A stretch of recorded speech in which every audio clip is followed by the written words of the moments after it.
Well, hello, good afternoon. Sitting in my garden. It's a beautiful September day. My name's Woody. I'm here to talk about my experience, my journey through prostate cancer. I was diagnosed 3 years ago, stage 4, in case you've never heard of me.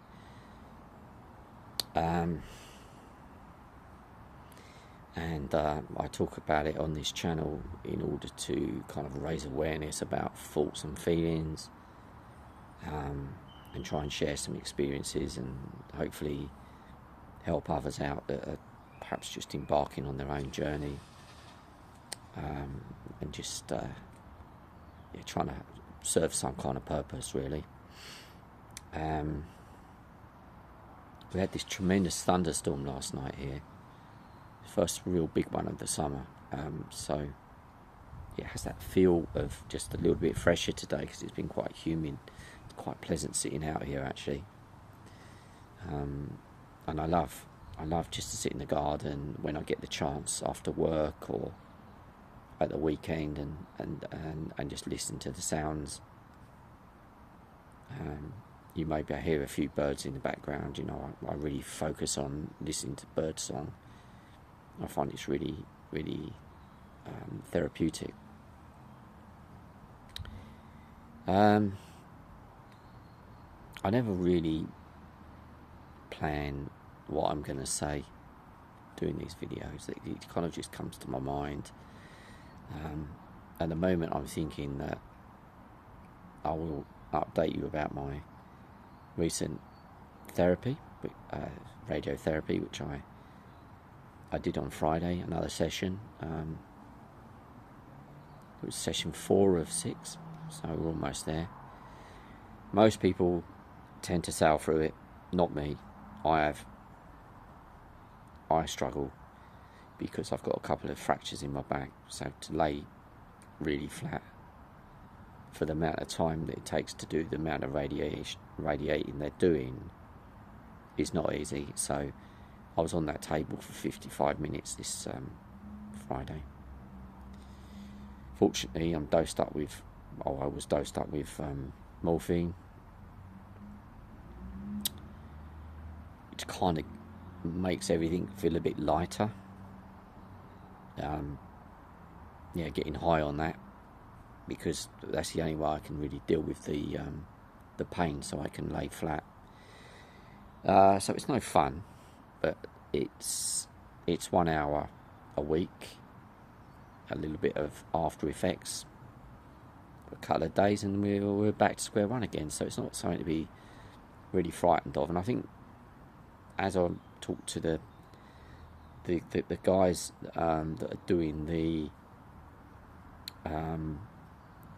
attending with the machine, are saying to me, I do have a lot of stuff to deal with, and that most people are just in and out. And I noticed that on Friday I got talking to a few people while I was waiting, and then their name gets called. 10 minutes later they're out again, and I'm thinking, I wish that was me. What I tried to do this Friday, though, was to engage with people, because a lot of people will just sit there and we're in our own worlds, and I'm sure we're all desperate to talk to each other and to share some experiences. And I found it really easy to talk to people this week and just say, hello, how you doing? Next minute you strike up a conversation, and we're both talking about our... Sorry, there was a wasp trying to join in the chat. The next minute we're kind of like opening up our hearts and talking about our feelings and how we are. The guys I talked to, I think it was about 3 or 4 people, were all at the beginning of their journey, so it's quite helpful for me to say, look guys, it's not as bad as you think it's going to be. And I recall back in that day when I was made aware that I've got prostate cancer, and when I, particularly after the biopsy, when I spoke to the doctor and they said it was stage 4, incurable, that this kind of dark tunnel kind of wrapped itself around me, and there was no light, there was no... everything was all consuming. But not in a nice way. It was all consuming in the wrong way. It was all about just how bad it could get. That's all I kept thinking, really, and I suppose it's normal. But then I've come to realise over the last few years that things are never as bad as you think they're going to be. That tunnel is as dark as you want it. I think I talked last week in the video about the choice, about personal choice. Human beings have a choice about how they want to feel. They might not realise it, but they do. If you're going through this right now, you can choose to try and attach positivity in your life in as much as you can, rather than get enveloped in that darkness. The word cancer seems to invoke this shroud of darkness around people, and fear, horror. Yeah, it's not great, it's not nice, but I chose a certain time ago that I would fight it with positivity, that I would do all I can to not just fight my own cancer, help other people. And I've spent some time going for coffees with people, and I love nothing better than talking to someone else that has their own cancer.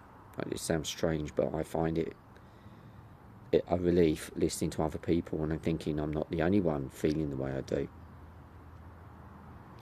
I'm not the only one who has these thoughts, and on the whole, it's very inspiring to talk to others. And if there's any way I can make them feel better, then it's a great purpose. It's a purpose in life that cancer can't stop. You know, cancer tries to curtail normality. It tries to break us into, or bend us to the will of cancer. But I mean, even the way I'm talking now, I'm making myself feel better, for God's sake. You know, I can look at myself in the mirror and say, no, I won't bow down to cancer. No matter how frightening the prospects are, I won't bow down to it. Every time I go into hospital, I have a good stare at the bell, you know, the cancer bell. I don't know if they have it in all the places in the world, but in the UK, we have a bell that you ring when you're free of cancer, when you've been cured. And I heard it ring about 3 times while I was waiting for my appointment on Friday, and every single one of them, and then everyone claps. And my heart just went out to that person. I didn't even see them, I just heard it, because I'm in a different wing of the thing, but you can hear it. My heart went out to them, not in any part jealousy, just in pure love that person has found a way to beat it, you know. And that bell is something I'm going to ring Monday. That's the one thing I will not stop thinking about or believing in, and until it's just impossible. You know, I never will give in until there's a point where it is, then I can't, I'm dead. I'm actually got to be dead. And so I like to do these videos, to create this nice purpose, share my thoughts, perhaps that somebody is sitting there right now feeling really bad about life, about cancer, just been diagnosed, I don't know. I would talk to anybody if they wanted to have a chat. You've only got to message me and I will talk to you.